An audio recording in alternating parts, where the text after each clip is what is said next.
उद्या दसरा मेळावा आहे आणि त्यानिमित्तानं सावरगाव येथे दसरा मेळाव्याचं आयोजन दरवर्षीच केलं जातं. पंकजा मुंडे नेमकं काय बोलणार याकडे सर्व महाराष्ट्राचं लक्ष असतं. खरं तर ऊसतोड मजूर आणि त्याचबरोबर पंकजा मुंडे, गोपीनाथ मुंडे यांना मारणारे सर्व लोक त्या ठिकाणी येतात. ताई, खरं तर हा भावनेचा आणि लोकांना एकत्र येऊन संदेश देण्याचा त्या ठिकाणचा मेळावा असतो. यावर्षीची काय नेमकी लोकांना उत्सुकता आहे? यावेळी मला माहित नाही त्या दसऱ्या मेळाव्याचं काय असं महात्म्य आहे की दर दसऱ्या मेळाव्याला काहीतरी उत्सुकता निर्माण होते आणि लोकांचा जो प्रतिसाद आहे तो मागच्या वेळेपेक्षा वाढतो. जनरली राजकारणामध्ये किंवा एखाद्या अशा परंपरा टिकवण्यासाठी मंचावरच्या लोकांना खूप प्रयत्न करावे लागतात, पण इथे मात्र लोकांचा प्रतिसाद नैसर्गिक वाढताना दिसतोय. तर ही खरंच भगवान बाबांचा आशीर्वाद आहे. ही एक खूप मोठी कृपा आहे, लोकांची कृपा आहे. आणि मलाही आता उद्या काय लोकांना संदेश द्यावा हा मलाही माझ्यासमोरही प्रश्न आहे. खूप बोलायचं आहे लोकांशी, कारण हे वर्ष जे होतं ते राजकीय दृष्ट्या इतकं वेगळं होतं. सगळ्याच दृष्टीने भावनिक, राजकीय, सामाजिक ढवळून निघालेलं आहे महाराष्ट्र पूर्ण. त्यामुळे लोकांना खूप काही बोलण्यासारखं या दसऱ्याला आहे. कोण येणार आहे? अनेक वेळा मोठे नेते सुद्धा मेळाव्याला येत असतात. यावर्षी कुणाची उपस्थिती असणार आहे का? आणि शिवशक्ती परिक्रमेनंतर पहिला असा जनसंवाद असणार आहे तुमचा? शिवशक्ती परिक्रमा हाच मुळात जनसंवादाचा विषय झाला. आणि आता कोणी येणार नाही, मोठा नेता कोण येणार आहे सगळ्यांनी विचारलं. मी म्हणलं पंकजा मुंडे. कारण हा मेळाव्याला आम्ही जनरली काही कोणाला फार निमंत्रण असं वगैरे देत नाही. ती एक परंपरा झाली आहे. पारंपरिकदृष्ट्या काही लोक उपस्थित असतात नसतात, त्या दोन्ही गोष्टी लोक बघत असतात. त्यामुळं मला सगळ्यांना जे नेहमीप्रमाणे येतात ते तर येतील, त्यांचं स्वागतच आहे.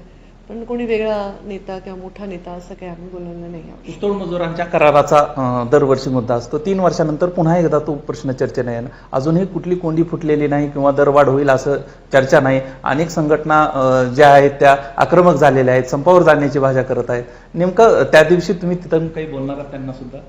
हो, नक्की मी त्यांना बोलणार आहे. ऊसतोड मजुरांचा प्रश्न आहे, त्यांचा करार संपलेला आहे, 3 वर्ष पूर्ण झालेत.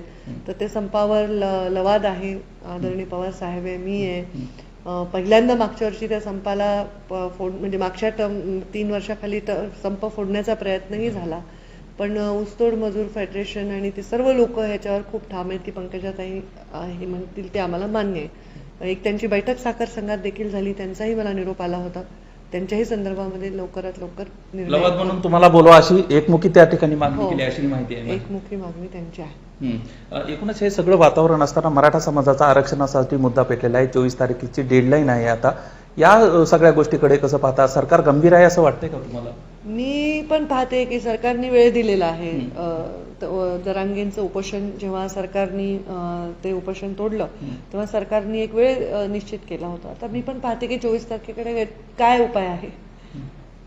खरं तर मराठा समाजाच्या अनेक बांधवांनी असे केले की जे मेळावे होत आहेत, राजकीय मेळावे असतील, इतर मेळावे आहेत, त्यांना जाऊ नका असं सुद्धा आवाहन केलेलं आहे. एकंदरीत जो मराठा समाज आहे त्यांच्या भावना समजून घेण्यासाठी सगळेजण, सरकार आणि इतर लोक कमी पडतात असं वाटतंय का तुम्हाला? मला असं वाटतं की मराठा समाजाचा जो तरुण आहे त्याच्यासमोर फार मोठं प्रश्नचिन्ह आहे.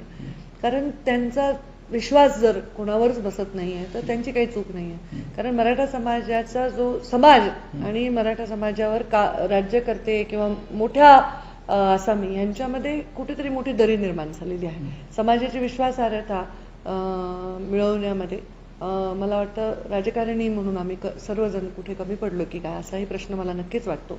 तर त्यांना विश्वास देणं ही आता काळाची गरज आहे. याच विश्वासावर प्रश्न आहे की जे आरक्षणाची मागणी केली त्यात वेगवेगळे प्रश्न उपस्थित केले जे मराठा समाजाचे इतर कोकणातील लोक होते, नारायण राणे असतील, इतर नेत्यांनी वेगळी भूमिका मांडली. याच्याकडे तुम्ही कसं पाहता? मी त्यांची कोणाची भूमिका पाहिली पण नाही. आणि कसं आहे, राज्यात आता सगळ्यांचेच प्रश्न आहेत ऐरणीवर.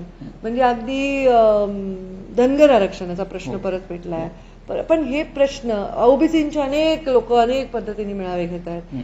पण लोकांचा विश्वास कोणावर आहे हा सगळ्यात मोठा प्रश्न आता आहे.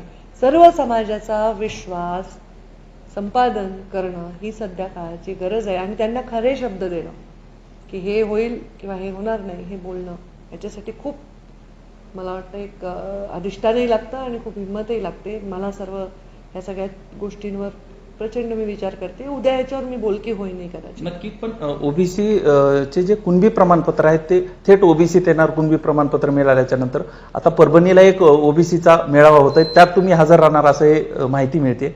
नेमकं काय आहे त्याच्यात? ओबीसीचे अनेक मेळावे आहेत, अनेक नेते त्याला ओबीसीच्या मेळाव्यांना म्हणजे भाषण करतायत वगैरे, मी बघतीये सगळीकडे.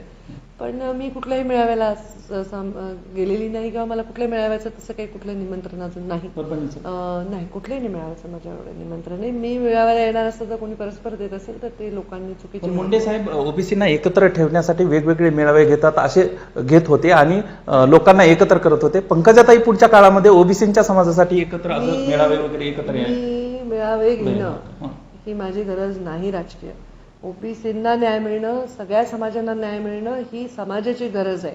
राजकारणाची गरज ही नाही आहे माझ्यासाठी. मुंडे साहेबांनी पण कधीही समाज वाईज मेळावे असं म्हणजे निवडणुकीत बाबा ह्या समाजाच्या घाटीभेटी ह्याच्या पलीकडे असं काही केलेलं नाही. ओबीसीच्या प्रश्नांवरही मी स्पष्ट आहे, सर्व जातीच्या प्रश्नांवर माझी भूमिका स्पष्ट आहे, ती आहे. आता हे मेळावे जे घेत आहेत ते घेत आहेत आपापल्या ठिकाणी वेगवेगळ्या नेतृत्वाखाली. त्याच्यात मला कुठेही निमंत्रण अजून तरी नाही मिळालं. आष्टीमधला एक व्हिडिओ व्हायरल झालेला आहे, विवस्त्र महिलेचा व्हिडिओ व्हायरल झालेला आहे. मात्र पोलीस प्रशासन यावर काहीही बोलायला तयार नाही आहे. पोलीस प्रशासनातले अद्याप लोक काहीही बोलले नाहीत. विवस्त्र महिलेचा व्हिडिओ एक व्हायरल होता, मला कल्पना नाही. अत्यंत धक्कादायक आहे बीड मधला हा व्हिडिओ. मला विषयाचीच कल्पना नाही, त्यामुळे मी टिप्पणी करणार नाही. कारण महिलेचा एक विषय आहे, समोर असतील व्हिडिओ तर नाही. असं कुठल्याही विषयाची मला कल्पना नाही. विषय महिलेच्या संदर्भात असल्यामुळे मी काहीच, कसं आहे जगात इतक्या घटना घडतात तर प्रत्येकावर टिप्पणी करणं काही शक्य नाही. मला त्याची माहिती असती तर मी नक्कीच बोलले असते. पण कारवाई करा त्याचे प्रशासन नाही, पण प्रश्नच मला विषय माहित नाही. हे सगळं चालत असताना शेवटी तुमची भूमिका नेमकी काय असणार उद्या तर ऐकायला मिळणारच आहे. मात्र हे चाललेलं राजकारण आणि तुमची जी जबाबदारी आहे हे सगळ्याकडे तुम्ही आता सध्या कसं बघताय?